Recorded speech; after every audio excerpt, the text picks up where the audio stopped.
Not that we use it all that often. Insufficient mana. Yeah, when you have like a setup that we do, or when you're even like playing it on the when we had a full on desk and all of that. My biggest problem is that playing a game when your wrist is bent at a 90-degree angle because you're lazy and your arm is falling off. You've got nothing. Except for a spider blast in the face, apparently. Wow, he was just like, oh, this guy ain't even fucking dealing with me. He was... You suck at fishing. This is a mechanic that I actually really like about the game, though. The fishing mechanic, because, I don't know, it adds a nice little something to do, as well as it does have its benefits, and, Because who doesn't go fishing in monster-infested caves? Oh, I so would. Already did.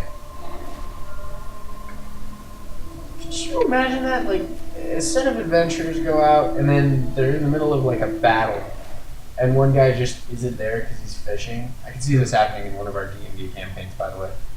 And... I've done it before on a pen-paper game.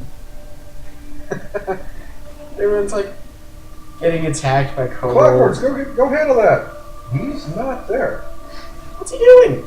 Fishing. I would do that. Maybe not with fishing because it doesn't match with my character, but just everyone else is getting slaughtered and just hold on. Got something on the line. Yeah. I've been trying to catch something for the past, couple of minutes. It's just not working. They added some interesting mechanics in here that I actually really liked. I don't know if it was in the first one, but in the second one there's a shield breaker thing. You actually get abilities that are more effective for doing the shield breaker technique, ability, side effect, something. Nice, electric damage. Sweet. And I don't know, I always thought that was interesting. What, on the second one? Yeah. Yeah, I played the second one.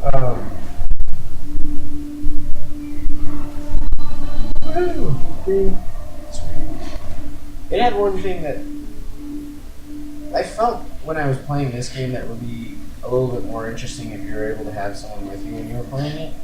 What, like a multiplayer or a companion? Multiplayer. Like, just have two people playing it. Because you technically do have a companion. You have your pet, which you can send back to, like, town, and it will attack for you. You can feed it fish, and it becomes this weird mutant thing, depending on the fish that you feed it. And, that's all good and well, but, there are some times when you're like, alright, I need someone here to handle this while I handle this. And there's no way to, like, command your pet or anything like that, or... Like, it's got an intelligent AI, so it actually goes after the enemies instead of just sitting there going, "Dun," and staring at its toes. But when you have a friend with you, you can be like, alright, you take care of this while I take care of this, or vice versa. They can ask you to do the same. Mm-hmm. And that was something that really helped out when we were playing. But what didn't help out was that occasionally he would go off on his own, so I'd have to do some missions on my own. Which, when you're playing in a multiplayer game with someone, expecting them to be there, it's the fishing situation. Yeah, well, sometimes you gotta go fishing, It makes it fun, but at the same time, it adds a little bit of frustration because it's like, I am being surrounded by 20 million skeletons at the same time. I really need you here right now. You got this. Well, I mean, I was the engineer, so I did. But and then we built our characters so that I could pretty much take anything. But at the same time, I needed that extra oomph of damage. And his was built to be a fully supportive character. So he would go off on his own and then be dying and he'd be like, I need your help! And I'm just sitting there like, well, if you stuck with me, Guys, don't leave your tank behind. Never leave your tank behind. Well, with that thought, I mean, honestly, the tank should be leading the way. Right. And I was, but then he'd go off and do something completely different.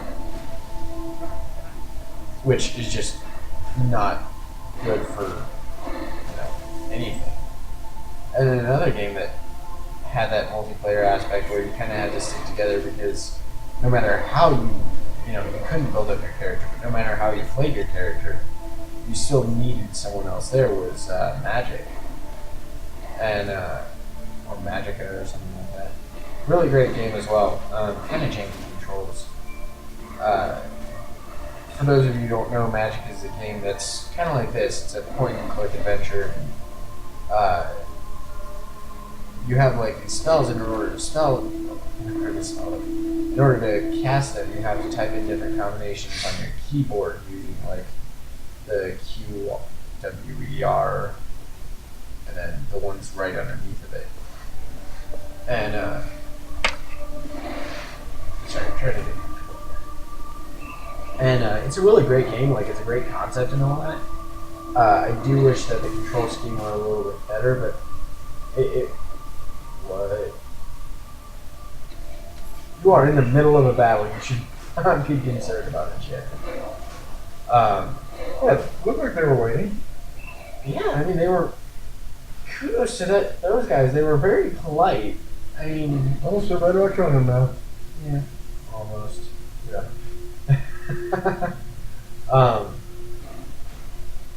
It had a great idea, and I was really happy that it changed things from the standard, like, press 1 to use Crossfire Bolt, press 2 to use Blink, press 3 to, all that good stuff. But at the same time, it was like you had to remember all of the combinations that would work together, and most of the time, I ended up just using, fire and earth, and making giant fireballs that I would just shoot at people's faces. Or alternatively, you can. There's a spell that's called Crash to Desktop. That when you cast it, it makes every other player and then eventually yourself literally crash to desktop. It exits them out of the game. Nice.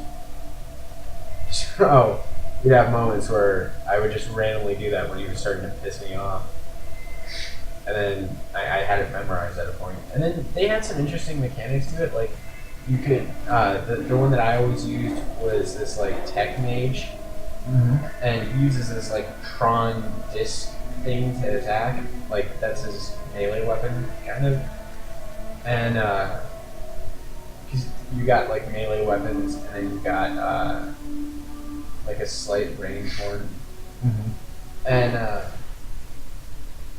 the one that I used is like this tech mage, and you can't be healed with the usual healing spell.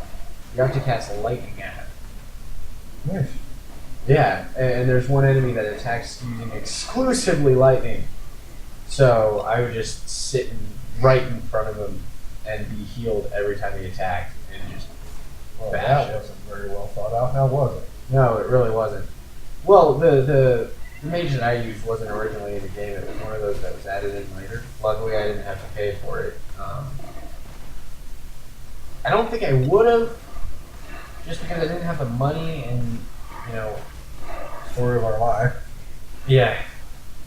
I have a kind of problem with DLC because I hit a point before I started my channel where I was like, why am I putting so much time into these games? They have literally no impact on my life. And now that I'm doing the Let's Plays, they do have an impact on my life. And, it's fun to play them. I've refound my love for games. And not that I fully ever lost it, it was just one of those, why am I doing this? So the thing with DLC and me was, it was one of those, I'm going to spend $10 to buy something that I'm going to play once and then never touch again. And some games have really great DLC, but once you beat a game, you don't pick it up again for the next like 2 years until you want to figure out if you need it again.